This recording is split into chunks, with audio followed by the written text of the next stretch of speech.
be here. I'm a physician, and my first time at CES, so it's a little overwhelming. I'm honored to chair this panel where we'll look at is mobile making us healthier. And just as a bit of an interlude, I think you'll find now that there's a healthcare section, digital health section downstairs, that many people are coming to healthcare for the first time from all sorts of different fields. I would bet many of you in the room would have guessed you've been in the healthcare space a few years ago. And many of these fields are obviously moving very, very quickly. And one of the big opportunities, obviously, it's been spoken about at several of the panels today, is to get away from the realm of sort of fee-for-service medicine, where we're putting in stents or paid to do biopsies, sort of the era of what I call reimbursement-based medicine, and get to this world of evidence-based medicine, and shift the curve to the left, where we know if we spend more of our resources, energy, gamification, etc., we can make a huge difference on lowering the huge burden of healthcare costs that are coming downstream. So, and many of the technologies, particularly mobile, have the opportunity to move this curve to the left. Many of these technologies are obviously on this exponential. We heard this morning from Life Technologies about their now $1,000 genome that's dropped at double the rate of Moore's Law in terms of price and performance. And many of these things are actually crossing and enabling mobile technologies, from the technologies we'll hear about, like the FitBit and others that have shrunk things at an amazing rate and brought them to a price point that every consumer can mostly afford. So exponentials are increasingly important to understand, and I think I would challenge the audience to think about where will the next technologies, let's say the iPad 3 and 4, or some of the devices we'll hear about, what can they do in a couple of years based on these trends?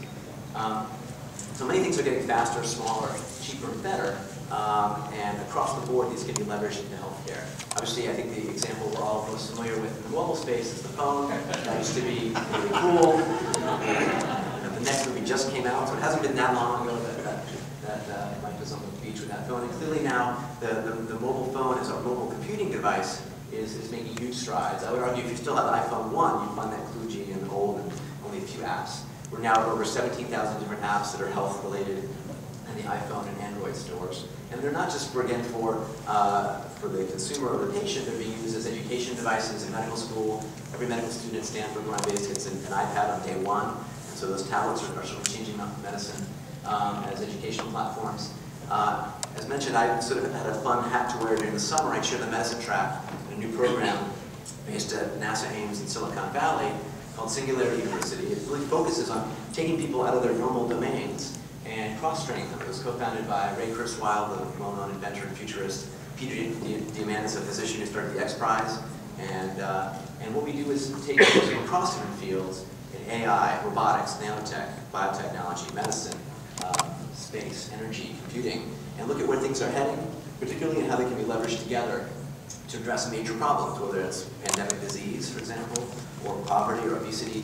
We also have one-week programs that some of you might be interested in, including a program coming up again next month called FutureMed, which I chair from in the back, which particularly is looking at healthcare and all these convergent technologies coming together, from mobile to stem cells to artificial intelligence.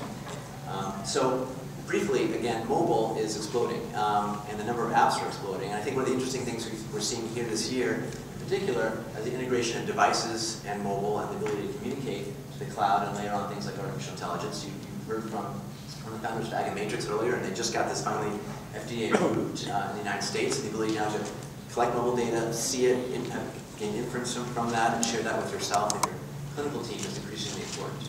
And this whole slew of devices, often in the consumer realm, has been summarized in the field of quantified self. It was a small movement in the Bay Area. Now there are chapters around the world, starting out sort of like with the early Apple pioneers in the garage, making small devices that now are crossing the spectrum. You see many of these, many of them are here. And the challenges we'll talk about in the panel is how to bring these together and make them not just data, but actionable intelligence. And clearly now, as we imagine, you heard maybe yesterday, the era of the tricorder is becoming potentially a reality. Qualcomm announced a $10 million X Prize for essentially a tricorder to enhance and essentially give power of a panel of physicians at the point in the home. So be looking for that prize, and maybe some of you will be competing in that.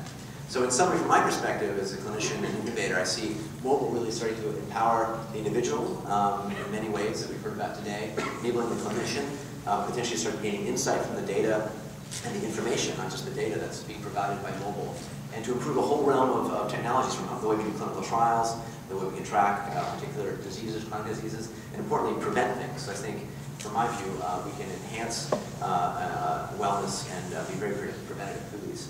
So with that, I'll introduce our panel, and we're going to hear from each of them briefly and then mix it up, and hopefully with the audience as well. So our first panelist is James Park, who's co-founder of FitBit, perhaps probably the best-known consumer device, wellness device that I've been using for a couple of years, and we've had some exciting developments and announcements even here.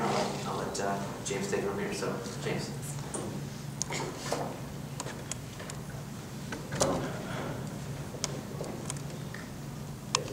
As Daniel mentioned, I'm CEO and co-founder of FitBit. FitBit was founded in 2007 with the vision of using data and sensors to try to motivate people to live healthier lives. And just to give you an idea of what the device is, it's a tiny wearable wireless sensor. You can wear it in your pocket. A lot of our female users clip it to their bra. It's very compact. It tracks your daily steps, calories, distance, and if worn at night, it also tracks your sleep activity as well. You can wear it in a variety of different positions. It fits seamlessly into your lifestyle. At night, you can wear it on the wrist. And all the data that's collected by the Fitbit is wirelessly transmitted to a base station. So anytime you walk between 20 to 25 feet, all that data gets uploaded to fitbit.com. On the website, we try to give people a comprehensive dashboard of their health so they can see how many steps they've walked, distance, win badges for various accomplishments if they've walked 20,000 steps a day, 25,000 steps a day, etc. In fact, it's a fairly addictive part of our site. Just recently, I had a 62-year-old woman write in saying that she had been trying for weeks to get to 35,000 a day step badge, which if you try to walk 35,000 steps a day, it's really insane. I was kind of worried for her. I don't think I've ever hit 35,000 steps a day. It's really hard. You can see your daily activity minute by minute over the course of the day.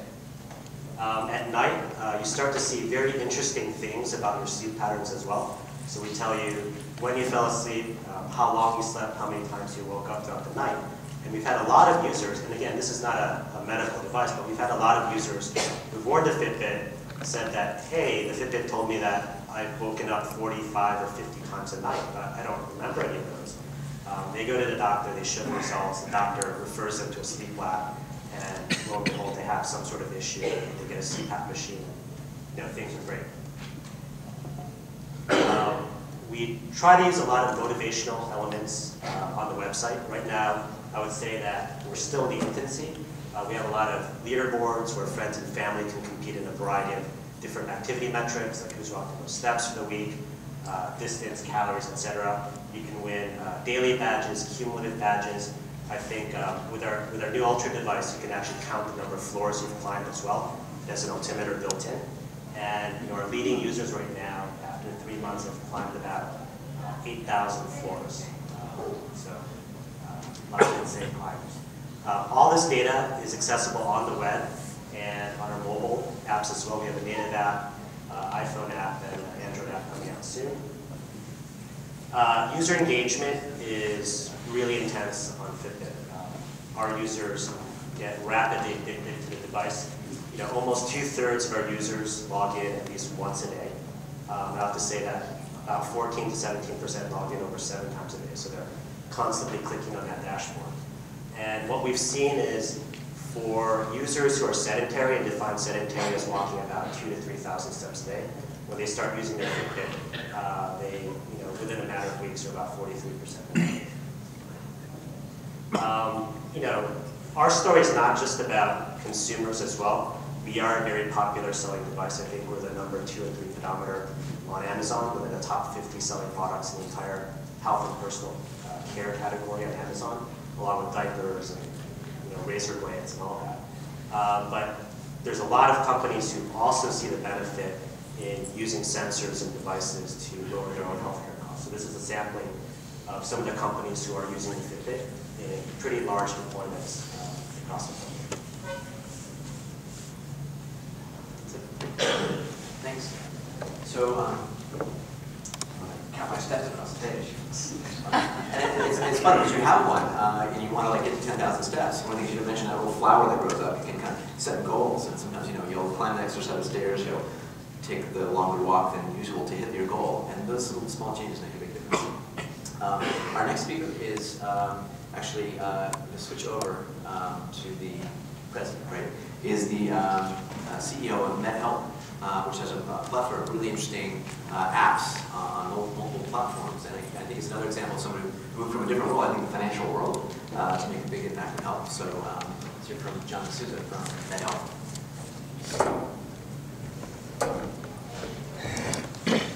Thank you.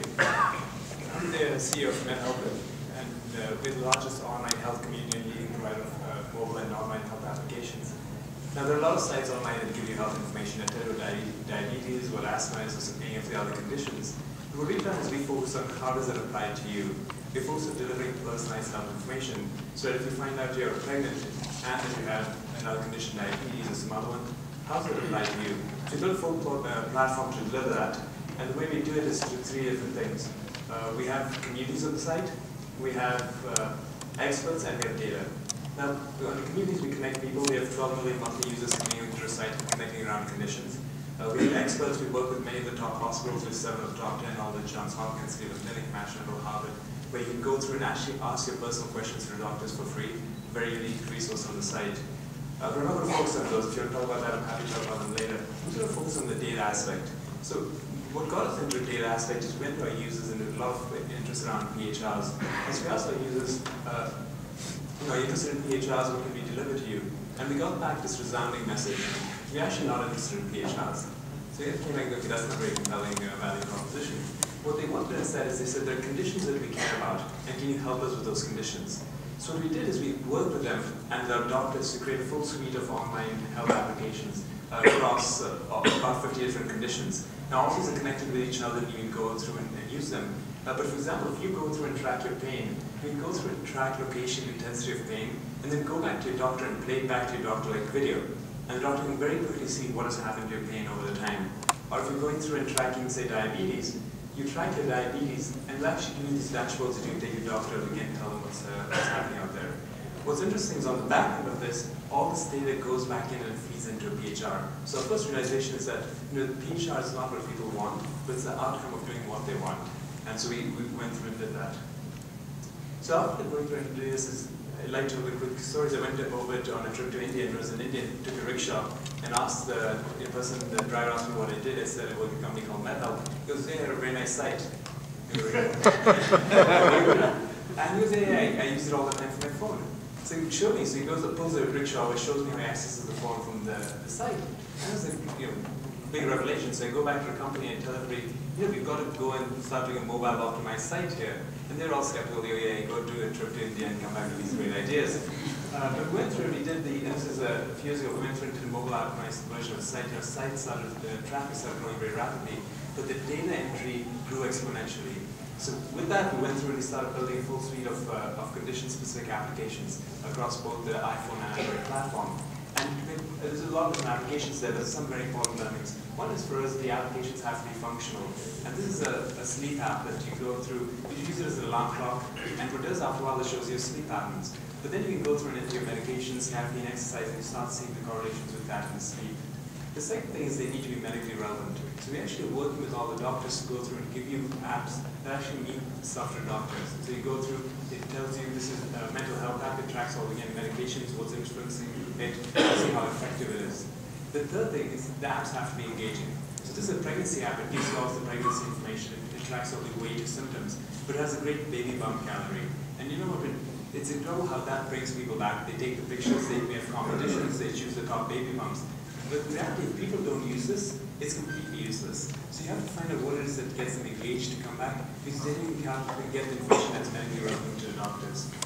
The other thing we learned also very quickly is that you have to be cross-platform. So this is our My Diet Diary. You can track your exercise, fitness. You can take pictures of foods, scan foods in. But you can also access the data in any of these apps from multiple platforms. So this is the same data accessing from a Chrome app. And what we found out very quickly is the way people use the different applications or the platforms is very different. An iPhone user is actually different from an Android user, and we've gone through and done the differences with those. On the back end of this is a lot of data. And the number one thing on our site is people want to know is, am I normal? How does my data compare to a comparable peer set? So we let people go through, find comparable peer sets and compare the data to those people. We're also able to get great health insights, and we've published multiple papers with the hospitals. This is all the pregnancy symptoms for every week of pregnancy. And they didn't have accurate symptoms for the first 2 weeks of pregnancy, but we could retroactively go back into the ovulation calendars and get that data. So, this is really powerful. Like you were saying, I went back home and told my wife, it's incredible just by looking at the change in symptoms. We can tell when a woman's pregnant before she knows it. And she looked at me and goes, only a guy can say that. I didn't get much credit for that. And we can also take the data and aggregate it. We can aggregate it on a local, regional, and national level. What's incredible with this is if you look across the country, on average, people exercise 44 minutes a week. So when, on a few weeks ago in NPR, they're talking about to get sustained weight loss, you need to exercise for 60 minutes a day for 6 days. Nobody's close to that. So we need to say if people exercise 10 minutes a day every day, they're crushing the average. They're doing much better than everybody else. And then finally, one thing that people want to go through on the site is connect with doctors. And we're doing 2 things. One, we're taking the data on our site and giving doctors a view on it. And when you talk to doctors, they say we have even less interest in PHRs than patients do. We put this great information in there. But for them, it's liability. You show them a huge PHR, there's so much data, then they have no interest. But what we do is they say if you can filter that data to what's medically relevant and relevant for our specialty, we actually care about it. So we go through, this is a view where we show them what they can act on. We can do a second phase actually where we pull out the data from the EMR that's relevant to the patient and let them leave the hospital with it. One last thing I'm going to touch on is just the connected devices. With the platform, we have a lot of different devices pulling in. We connect with the FitBit, with the Zero, with the weighing scales and all. We can pull all that in, we track it on our side, bring that data in. What we care about is how do you look at it from a condition. So for example, if you look at child development, you can go into child development and pull the data in from different devices, from different mobile apps, and then look at all of it from a view of a condition as opposed from the device or the data. And then we'll give you views of it, views that the doctor can look at, and as well give you smart ones. So that's a lot of them what we do. You can go to MedHelp.org and get a good quick preview. Thank you.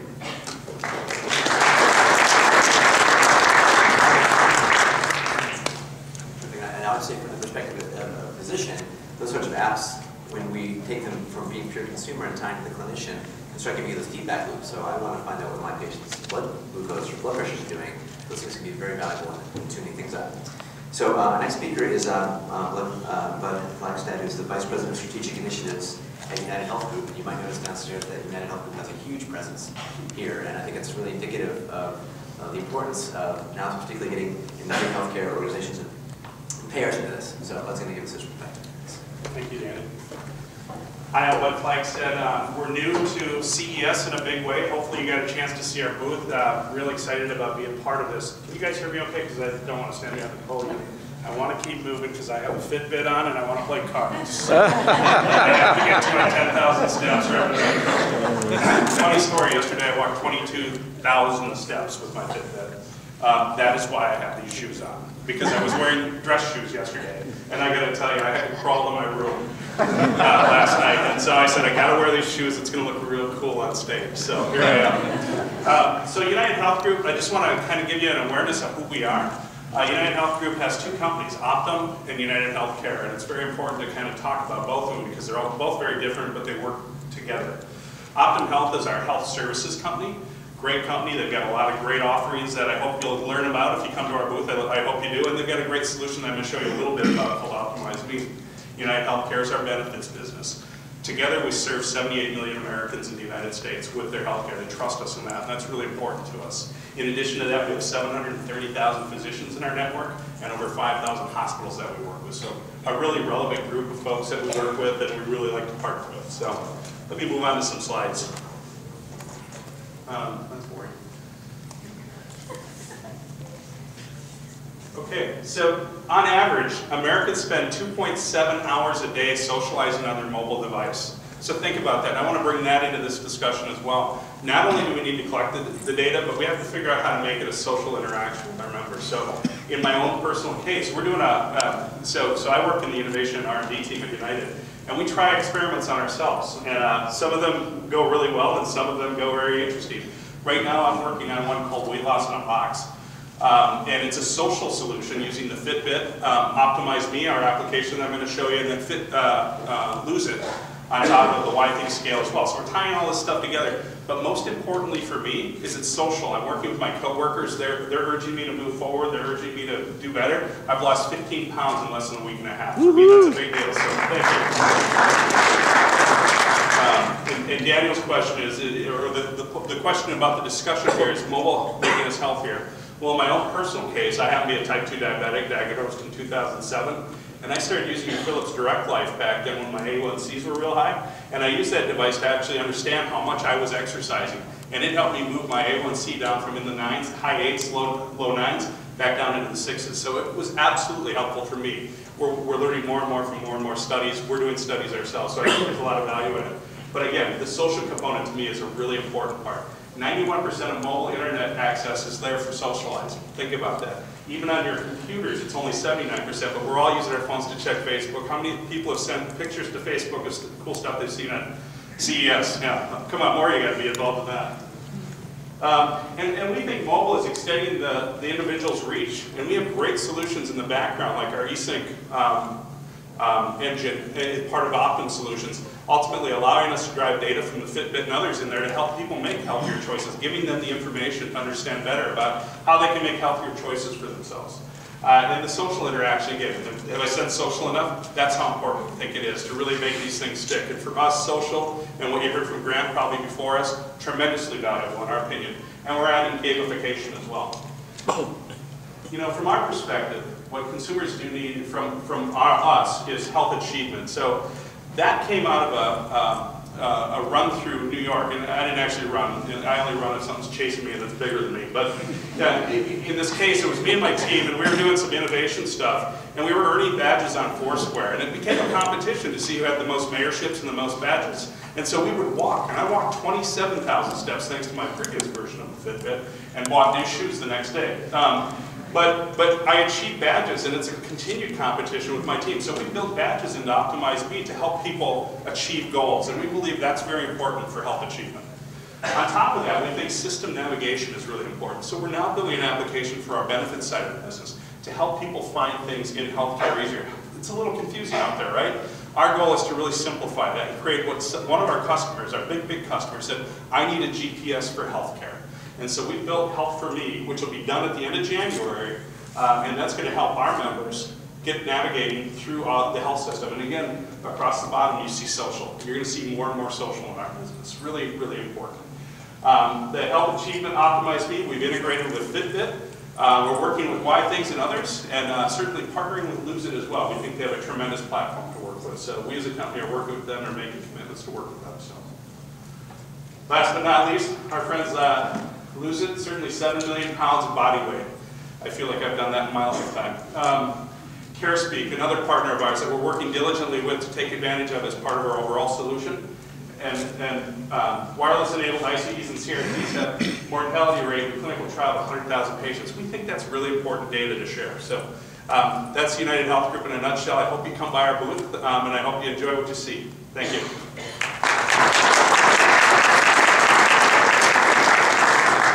So we've heard about some consumer tech devices, apps that tie them together, some of the payers getting involved in this. Finally, I think there's an opportunity to pull it all together, almost the whole backbone. We heard from Ford, I think, during the keynote. I often make the analogy, this was from Don Jones at Qualcomm, about the OnStar of the body. All these pieces integrated together, that check engine light come on, that can make the whole thing work much more effectively. And Verizon is a company that's really starting to put all the pieces together. And we hear from Scott Kozicki, who's from the new market development group at Verizon Wireless. Hello all. Apparently, if you're at CES, comfy shoes are a requirement. Yes. I want to start off with a little bit more sober tone because I think there's some amazing things that are being done. And clearly at CES, it's a great place to see all of this energy and fervor around apps, devices, tools that people can use to better engage with their health, understand their health, and act upon it. But the reality is that we're in a sorry state in the U.S. when it comes to health. It's incredibly expensive. We spent $2.6 trillion a year on it last year.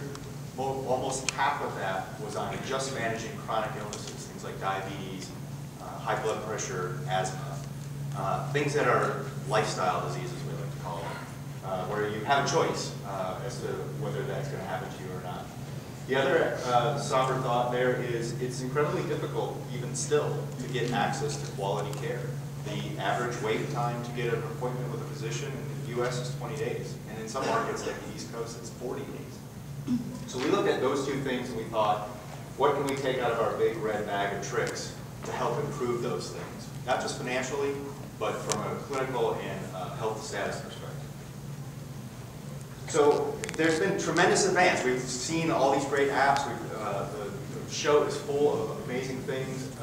Advances in terms of ways that people can engage with their health. We all know that technology has rapidly advanced the state of the art in the ER, in clinical settings to help us do amazing things that were just unthinkable 10, 15, 20 years ago. But the way that we manage chronic illness and the way that we engage around it has not kept pace at all. We're still pretty much stuck with something happens to me, I go to the ER, and I rapidly decompose from a state of being pre-diabetic or pre-chronic to suffering from multiple chronic conditions and not having very good quality of life in the meantime. Our approach to this is we are the stage that these kinds of folks and people out there in the audience most likely can stand on. So Verizon as a company is one of the best in the world at moving the right piece of information to the right person at the right time, wherever they're at. The platforms that we're building around mobile health are to enable just that. So I want FitBit and a bunch of other devices to work with Bud's programs. Bud doesn't necessarily want to build the infrastructure to not only reach out to all those sensor devices, normalize that data, and put it into a very secure cloud-based infrastructure. Bud's got more important things to do. He's focused on the interaction and the engagement experience of his members. So that's where Verizon comes in. We'll enable that conduit of information to go back and forth to the various stakeholders in a secure way across one of the best networks in the world. So that starts with, letting people, the physician and the patient, develop a personalized care plan for their particular situation, enabling video consultations between those stakeholders, using remote devices, a smartphone or a tablet, gathering all of the telemetry that comes off that person's meters around them and their activity, right? We see that just pedometers can be an effective tool in helping people to understand how much activity they're getting, how much exercise they're getting, how much sleep they're getting. But build a sort of a profile or a picture around you of what is it that you're doing. And that enables you to understand the choices you're making on a daily basis, and that's really where your health is the choices that you make all day long around taking the stairs versus the elevator. What am I going to eat versus not eat? Gathering all that information with the devices and being able to reflect it back to the member or the participant and their care team, their doctor, their care manager.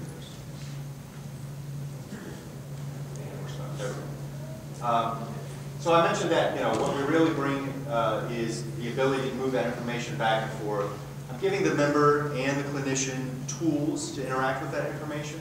I'm moving it through a world-class, secure, cloud-based infrastructure so that they don't have to worry about is it always going to be available? Is it always going to be on? Am I going to be able to get that data where I need to?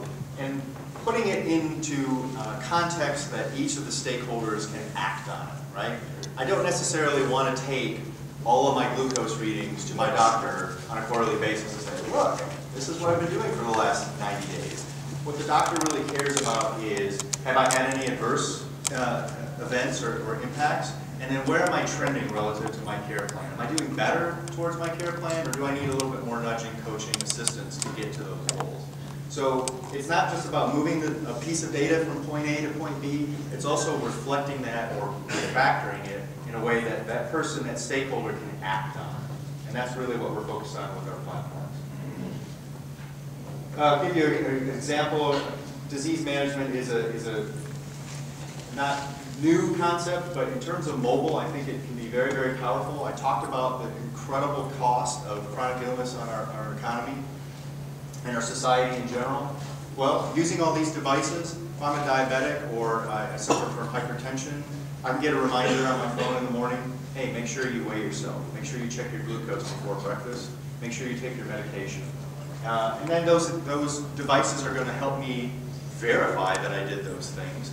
It goes back into the platform. If there's any adverse issues there, if I get a low blood glucose, I can then notify my care manager nurse immediately. So she knows that out of the several hundred people that she's responsible for, I'm going to float to the top. And she knows that she needs to intervene and coach with me more than the guy who did take his medication and did weigh himself that morning.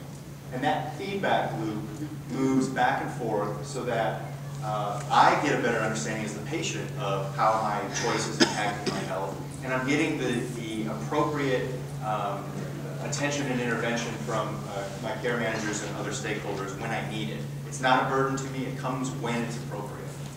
So that's just one use case of what we're doing for digital care.